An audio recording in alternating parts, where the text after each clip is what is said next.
दूसरे दिन चर्चा किया था अर्जुन पंडा,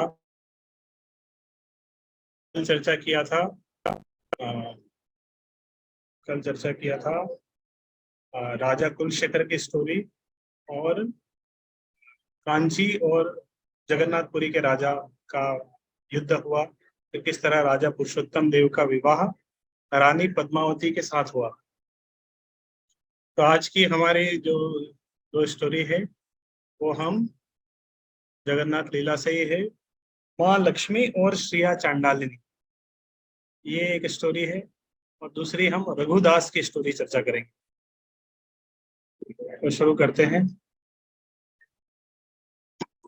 आवाज आ रही है शायद ठीक से सबको? हेडफोन नहीं लगाया हमने, ऐसे ही चर्चा कर रहा है। तो उड़ीसा में माघ मास में सभी लोग एक दिन लक्ष्मी जी की विशेष पूजा करते थे। तो महीने में एक बार, तो प्रत्येक गुरुवार को इस तरह महिलाएं विशेष रूप से कर्मकांड का पालन करते हुए महालक्ष्मी की पूजन का आयोजन करती थी। तो इस दिन लक्ष्मी जी भगवान जगन्नाथ से अनुमति लेकर अपने भक्तों से मिलने जाती थी। मंदिर से बाहर जाके अलग अलग भक्तों से मिलती थी, उनको दर्शन देती थी, उनको आशीर्वाद करती थी। और जो समर्पित भक्त होते थे, संयम से नियम से पूजा करते थे, उनको दर्शन भी देती थी। अलग अलग रूप में जाती थी।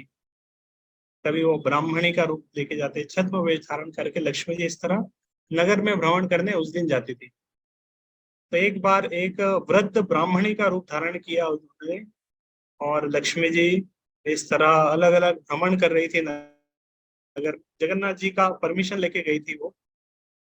तो पहले वो एक धनी व्यापारी के घर में गई, और एक बहुत बड़ा धनी व्यापारी था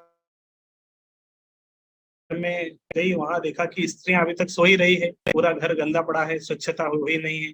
और तो लक्ष्मी जी ने वहां की एक महिला से भेंट करके उनको समझाया कि अभी तो आज तो शुभ दिन है, लक्ष्मी जी के पूजन का समय है, और ये कैसा है आपके यहाँ पे अभी महिलाएं अभी सो ही रही है अभी तक, और उस नियम का पालन नहीं कर रही। तो इस तरह लक्ष्मी जी उनको निर्देश दे रही थी वहां की कुछ महिलाओं को कि सब महिलाएं जागे, लक्ष्मी जी की पूजा का वो करे। तो लेकिन उन्होंने वो की जो महिलाएं जिनको लक्ष्मी जी बता रही थी, उन्होंने उनका कुछ ध्यान नहीं दिया और उनको डांट दिया, अरे तुम कौन होती हो हमें इस तरह समझाने वाली। तो लक्ष्मी जी फिर क्रोधित हो गई, और वहां से उस अमीर व्यापारी के घर से गई, और सारा धन दौलत, क्योंकि उनको बहुत अहंकार था, बोले हमें क्या लक्ष्मी पूजा की जरूरत है, हमारे पास तो बहुत धन है। इस तरह उस अमीर व्यापारी को अहंकार था। तो लक्ष्मी जी फिर उनके घर से गई और सारा धन वगैरह सब वापस भी चला गया। तो वो अमीर व्यापारी कुछ ही दिन में एक गरीब बन गया, उसके पास घर में कुछ नहीं रहा, उसको भीख मांग के जीवन जीना पड़ा। फिर लक्ष्मी जी और आगे बढ़ी, अलग अलग घर में जा रही थी। तो वहां पर एक चांडाल निवास करता था, और चांडाल के घर में एक स्त्री थी, उसका नाम था श्रिया चांडालिनी। तो श्रेया चांडालिनी, उसके घर में लक्ष्मी जी गई, और लक्ष्मी जी ने देखा कि श्रेया चांडालिनी ने उपवास किया है। सुबह जल्दी जागकर वो पूरा घर साफ सुथरा करके लक्ष्मी जी के पूजन का उसने आयोजन किया, घर को अच्छे से सजाया। तो ये देख के लक्ष्मी जी बहुत प्रसन्न हुई इस श्रेया चांडालिनी के ऊपर। और चांडालिनी को उन्होंने आशीर्वाद दिया, धन संपदा का आशीर्वाद दिया। तो उस अमीर व्यापारी का तो धन संपदा चला गया, और यह चांडाल के घर में सारा धन संपदा आ गया, और उसकी सारी इच्छाएं पूरी हुई। इस तरह लक्ष्मी जी अलग अलग भ्रमण कर रही थी। तो उसी समय, उसी दिन जगन्नाथ और बलदेव भी थोड़ा सा घूमने के निकले कि चलो हम भी थोड़ा नगर भ्रमण करके आते हैं। तो वो दोनों भी भ्रमण कर रहे थे, और वो जो वापस लौटते समय उन्होंने देखा कि लक्ष्मी जी ये श्रिया चांडलिनी के घर से बाहर आ रही है। तो जगन्नाथ और बलदेव ने देखा कि लक्ष्मी जी चांडाल के घर से वापस आ रही है। तो ये जब देखा तो बलराम जी थोड़ा क्रोधित हो गए, और उन्होंने जगन्नाथ को डांटा, तीव्र स्वर में बोला कि अरे क्या है, तुम्हारी पत्नी एक चांडाल के घर में भ्रमण कर रही है, ये सब चांडाल है, अपवित्र लोग हैं, ये नियम संयम का पालन नहीं करते हैं।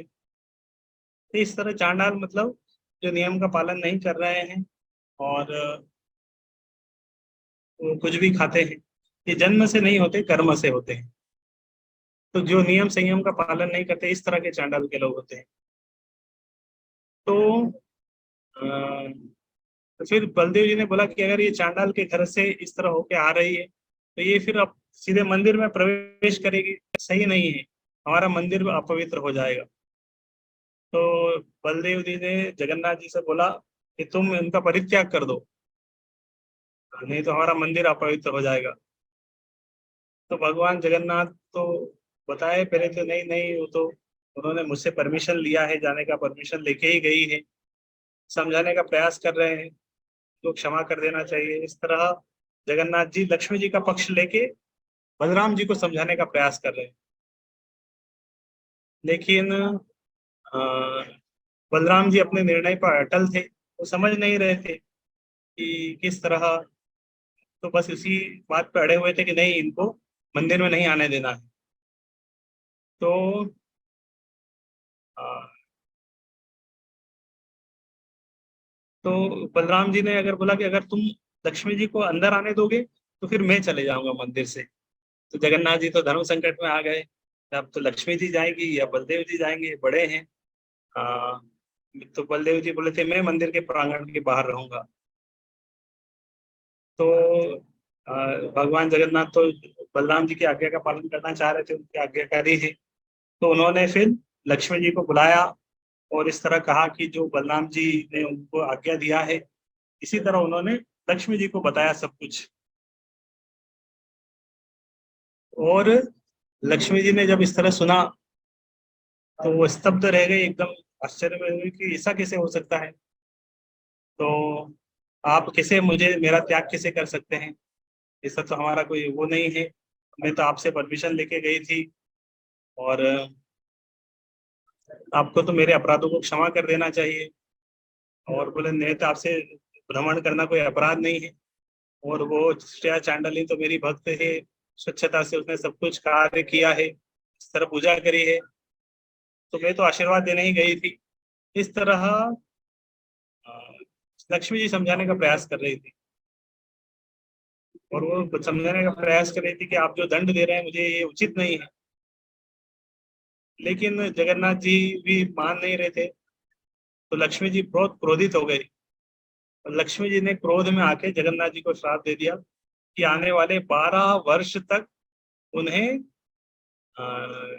भर पेट भोजन की प्राप्ति नहीं होगी। तब उन्हें ठीक से भोजन नहीं मिल पाएगा, क्योंकि अभी जगन्नाथ मंदिर में तो लक्ष्मी जी के अनुसार सब कुछ भोजन वगैरह सब कुछ होता है किचन में, और उनके उनके आशीर्वाद से सब कुछ जगन्नाथ बलदेव को अच्छे से भोजन बन रहा है, रसोई चल रहा है। लेकिन अभी वो लक्ष्मी कहा कि अगर मैं नहीं रहूंगी तो तुम्हें 12 वर्षों तक इस तरह अच्छे से भोजन नहीं मिलेगा पेट भर के, और लक्ष्मी जी भोजन नहीं तैयार करेंगी, परोसेंगी भी नहीं, तो कैसे सही से होगा। तो इस तरह लक्ष्मी जी मंदिर से चली गई, लेकिन इस तरह श्राप देके चली गई भगवान को। और लक्ष्मी जी जब गई, उनके साथ उनके समर्थक सहयोगी भी सब मंदिर से चले गए। और तो मंदिर से श्री श्री चली गई, श्री मतलब ऐश्वर्य सारा चला गया, श्री चली गए। और धीरे धीरे मंदिर की संपन्नता विपन्नता में परिवर्तित हो गई। तो धीरे धीरे मंदिर का धन धान्य भंडार खाली होने लगे, तो मंदिर की स्थिति बहुत खराब होने लगी। और नेक्स्ट दिन इस तरह जगन्नाथ बलराम सुबह सुबह प्रतीक्षा कर रहे थे, भोग आएगा, कलेवा होगा, लेकिन कुछ आया ही नहीं, टाइम पे लेट हो गया और कुछ भरोसा नहीं गया। बलराम जी ने जगन्नाथ जी से पूछा, अरे क्या हुआ, कुछ आया नहीं आज, इतना देर क्यों हुआ। जगन्नाथ जी ने उत्तर दिया कि लक्ष्मी जी अपने साथ अपने सारे सहयोगियों को भी लेके गई हैं मंदिर के साथ, तभी भोजन तैयार करने वाला कोई है नहीं, रसोई में कुछ बना भी नहीं है। और जगन्नाथ जी बलदेव खुद ही रसोई में कुछ बनाने के लिए गए फिर। और अ, तो उन्होंने देखा कि चलो हम ही कुछ बनाते हैं, तो रसोई में गए। लेकिन लक्ष्मी जी जब जा रही थी, सहयोगी भी बहुत क्रोधित थे। तो सहयोगी जाने से पहले रसोई में ये चूल्हे वगैरह सब, किचन को तोड़ ताड़ के सब सारे चूल्हे तोड़ दिए थे, सामान वामान बर्तन वर्तन सब ऐसा करके गए थे किचन का हालत कि उसको ठीक करके बनाना बहुत कठिन था। तो जगन्नाथ बलराम अनाज देने के लिए भंडार गृह में गए तो देखा कि वो भी खाली है। तो मंदिर से सारा वैभव समृद्धता सब लक्ष्मी जी अपने साथ लेके गई थी। तो ये भगवान की लीला है, तो नहीं कह सकते, भगवान अलग अलग लीला करते हैं, तो ये भी एक लीला है लक्ष्मी जी के साथ। तो लक्ष्मी जी जब इस तरह चली गई तो दोनों जगन्नाथ बलदेव को सुबह सुबह भूख लग रही है, बहुत कुछ बना नहीं है, और अभी उनको भूख लग रही है। तो उन्होंने बोला चलो हम थोड़ा बाहर घूम के आते हैं मंदिर से, और कहीं पे भोजन कर लेंगे। तो तो इस तरह भगवान एक साधारण भिक्षुक के समान भिक्षा मांगने के लिए गए। इस तरह तो भक्त जगन्नाथ बलदेव दरिद्र ब्राह्मण का वेश धारण करके नगर के प्रत्येक द्वार पर जाते थे, भिक्षा मांग रहे थे। तो उन्हें कोई पहचाना नहीं कि ये जगन्नाथ बलदेव है, और दोनों दिखने में उतना शुभ नहीं दिख रहे थे, अमंगलकारी दिख रहे थे। तो बहुत सारे लोग उनको भिक्षा दिए भी नहीं, और अच्छे से व्यवहार भी नहीं किया उनके साथ, और कुछ लोगों ने तो घर में अंदर भी नहीं आने दिया। और लक्ष्मी जी सब कुछ देख रही होगी, लक्ष्मी जी ने आदेश दिया तो सूर्यदेव ने भी अपने ताप को थोड़ा सा बढ़ा दिया, और दोनों भाई इस तरह बहुत धूप में जगन्नाथपुरी में इस तरह रेत में चल रहे हैं, कठिनाई हो रही है, प्यास भी लगी उनको। तो एक जलाशय पर आए पानी पीने के लिए। अ, जलाशय में के पास आए, जलाशय का पानी सूख गया। एक वृक्ष के निकट गए, तो वृक्ष की पत्ती खा के उन्होंने सोचा कि थोड़ा भूख मिटाते हैं। जैसे ही वृक्ष के नीचे गए, उसकी वृक्ष की पत्तियां सूख कर नीचे गिरने लगी। तो दोनों बहुत व्याकुल थे, दिन भर इस तरह बहुत परेशान हुए भोजन की प्राप्ति के लिए। अ, यह सब साधारण दिन। सामान्यतः तो लोग इतना जगन्नाथपुरी में भगवान को भोग लगता था कि भगवान ठीक से हाथ भी नहीं धो पाते थे, फिर से भोग लगता था अच्छे से। लेकिन अभी इस तरह स्थिति आ गई है। तो अ, तो अभी इस तरह चल रहा है स्थिति। तो दोनों भाई फिर घूमते घूमते फिर मंदिर चले गए। तो भगवान का प्रसाद कुछ वहां पे वितरण हो रहा था, बहुत सारे लोग बाहर में प्रसाद वितरण कर रहे थे, घर लौट रहे थे। तो एक स्त्री के निकट जगन्नाथ बलराम गए, और उनसे कुछ भोज्य पदार्थ देने को सहमत हो गई। तो कुछ थोड़े भुने हुए चावल थे, तो उस महिला ने भगवान को इस तरह दे दिया। तो जैसे ही वो चावल देने के लिए आगे आई, जगन्नाथ और बलदेव को चावल दे रही थी, और माता लक्ष्मी की आज्ञा के अनुसार हवा का एक बहुत तेज झोंका आया हवा का, और वो भुने हुए चावल थे सब हवा में उड़ गए। तो जगन्नाथ बलदेव के सामने देख रहे थे कि चावल आ रहा है, वो हवा में उड़ गया, और वो भोजन भी निरर्थक हो गया। अवसर एक मिला लेकिन वो भी हाथ हाथ से चला गया। तो उन्होंने लोगों से पूछा कि उन्हें भोजन कहाँ प्राप्त हो सकता है। तो एक व्यक्ति ने उनको बोला कि आप चांडालों के घर में जाइए, वहां पे एक अत्यंत दानशील व्यक्ति रहता है। तो चांडाल के घर में एक व्यक्ति है, बहुत दानवीर है, वो देगा। तो जगन्नाथ बलदेव इस तरह फिर उस घर में गए, और उस चांडाल के घर में गए, वहां पे भोजन मांगा। और घर का जो स्वामी था वो बहुत प्रसन्न हुआ इस तरह जगन्नाथ बलदेव वो जब वहां पर आए उनके घर, तो उन्होंने बुलाया। लेकिन बलराम जी थोड़ा क्रोधित थे, चांडाल के घर भोजन नहीं करना चाहते थे।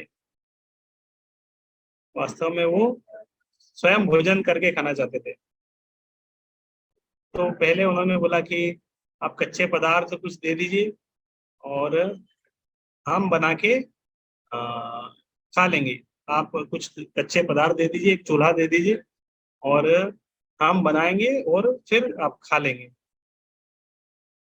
तो बलराम जी ने जगन्नाथ जी से भोजन तैयार करने के लिए कहा कि आप बनाओ, और बलराम जी स्नान करने चले गए। तो जगन्नाथ जी भोजन बनाने का प्रयास कर रहे थे। तो जगन्नाथ जी भोजन बनाने का प्रयास कर रहे हैं, चूल्हा मिल गया, चांडाल ने सब कुछ दे दिया। एक चांडाल के घर से उन्हें सारा भोजन का सामग्री मिल गया, चूहा मिल गया, चूल्हा भी मिल गया, लकड़ियां मिल गई। अब जगन्नाथ जी को एक्सपीरियंस नहीं है कैसे खाना बनाए, तो इतना समय तो लकड़ियां जलाने में ही टाइम चला गया, लकड़ी नहीं जला पाए। थोड़ी देर बाद बलराम जी आए कि भोजन बन गया होगा, तो वे भोजन के बारे में सोच ही रहे थे, लेकिन आके देखा कि जगन्नाथ जी अभी लकड़ी अग्नि जला रहे हैं चूल्हे में, अग्नि नहीं जल पाई अभी तक, और भोजन तैयार ही नहीं हुआ। बलराम जी क्रोधित हो गए। उन्होंने जगन्नाथ जी को डांटा, अरे क्या तुम अभी तक लकड़ी में आग नहीं लगा पाए। तो बलराम जी ने प्रयास किया, तो उन्होंने प्रयास किया तो वो भी लकड़ी अग्नि जल नहीं रही थी। लक्ष्मी जी ने हो सकता है सारे देवताओं को अपनी तरफ कर लिया, उधर हवा से चावल उड़वा दिया, इधर अग्निदेव को बोला होगा कि जलो मत। तो लकड़ी जली नहीं और उसमें से धुआं निकलने लगा, और धुआं निकल रहा, पूरे घर में धुआं धुआं हो गया। आंखों में जलन हो रही थी, आंखों से आंसू आने लगे, और सब खांसने लगे। तो फिर जगन्नाथ बलदेव ने उस चांडाल को, चांडाल से ही उन्होंने याचना करनी पड़ी, बोले आप ही कुछ दे दीजिए, आप आपके यहाँ से, आपके घर से बना हुआ, आपके द्वारा हाथ से बना हुआ ही दे दीजिए। तो फिर चांडाल की जो घर की जो पत्नी है, उन्होंने दोनों भाइयों को भोजन परोसा, जगन्नाथ और बलदेव को। तो उन्होंने भोजन खाया, बहुत अच्छा लगा उन्हें भोजन। तो वास्तव में ये जो भोजन था चांडाल के घर में, ये लक्ष्मी जी ने ही बनाया था, क्योंकि लक्ष्मी जी अभी चांडाल के घर में थे। लक्ष्मी जी ने ही ये भोजन तैयार किया था, तो भोजन को बहुत स्वादिष्ट लगा। और लास्ट में मिठाई दिया। तो जिस तरह जगन्नाथ मंदिर में जगन्नाथ और बलदेव का जिस तरह भोजन का स्टैंडर्ड रहता था, ये फिर लास्ट में मिठाई, इसी तरह यहाँ भी चांडाल के घर में उनका इस तरह सेवा हुआ। तो जगन्नाथ और बलदेव विचार कर रहे थे कि क्या हो गया, ये जगह ऐसा तो नहीं कि लक्ष्मी जी यहाँ निवास कर रही है, क्योंकि हाँ, उनको, क्योंकि जो जिस तरीके से भोजन परोसा गया लक्ष्मी जी ही परोसती थी, और आखिरी में मिठाई दिया वो भी लक्ष्मी जी देती थी। तो आ, तो सोच रहे थे, उनके मन में इस तरह थोड़ा चिंतन चल रहा था। तो फिर बाद में आ, बलराम जी के मन में था, लक्ष्मी जी शायद यहाँ निवास कर रही है, उनसे क्षमा मांगना चाहिए, इस तरह हमने उनको मंदिर से निकाल दिया। लेकिन बलराम जी खुद जाके क्षमा मांगेंगे, अच्छा नहीं लगेगा, वो वरिष्ठ हैं लक्ष्मी जी के साथ। तो उन्होंने जगन्नाथ जी से इस तरह, जगन्नाथ जी से बोला कि आप लक्ष्मी जी के पास जाइए और क्षमा मांगिए उनके बिहाफ में, और फिर से प्रार्थना करिए कि वो फिर से मंदिर आ जाए लक्ष्मी जी। और उन्होंने जगन्नाथ जी से लक्ष्मी जी को ये वचन, अ, इस तरह वचन देने वाले के लिए बोला कि आपको इस बार तो हमने रोका है आपके भक्तों के पास जाने के लिए, चांडाल के पास जाने के लिए, आप कभी नहीं रोकेंगे। आप जहाँ अपने भक्तों के पास जाना है आप जा सकते हैं जब भी, और ऐसा नहीं एक दिन के लिए जाएंगे, आप जितने दिन के लिए जाना चाहे अपने भक्तों के यहाँ जा सकती है, और वापस वापस मंदिर में भी आ सकती है। तो जगन्नाथ द्वारा इस तरह क्योंकि अभी लक्ष्मी जी चांडाल के घर में थी, जगन्नाथ जी गए, लक्ष्मी जी से प्रार्थना की, क्षमा याचना करी, और उन्होंने जगन्नाथ जी से वचन लिया कि प्रसाद के वितरण में इस तरह ऊंच नीच के जाति में भेदभाव नहीं करेंगे, और निम्न जाति के भक्तों को भी मंदिर में सम्मान प्राप्त होगा, इस तरह लक्ष्मी जी ने, क्योंकि चांडाल है वो भी भक्त है, उसको भी सम्मान मिलना चाहिए। तो उस दिन से फिर जगन्नाथ मंदिर में समस्त जाति वर्ण के सब सब भक्त, जो भी भक्त हैं, इस तरह उनको प्रसाद वितरण किया जाता है। और इस तरह ब्राह्मण हो या चंडाल हो, इसमें कोई भेदभाव नहीं किया जाता है। ब्राह्मण चंडाल, तो प्रसाद वितरण में कोई भेदभाव नहीं है। ब्राह्मण होगा या चंडाल होगा, एक ही थाली में प्रसाद ले लेगा। तो एक थाली है, उस थाली में अगर किसी चांडाल ने प्रसाद खाया है, तो फिर कोई ब्राह्मण भी होगा, वो भी उस थाली में प्रसाद खा लेगा। जगन्नाथ मंदिर में इस तरह प्रसाद का इतना सम्मान है।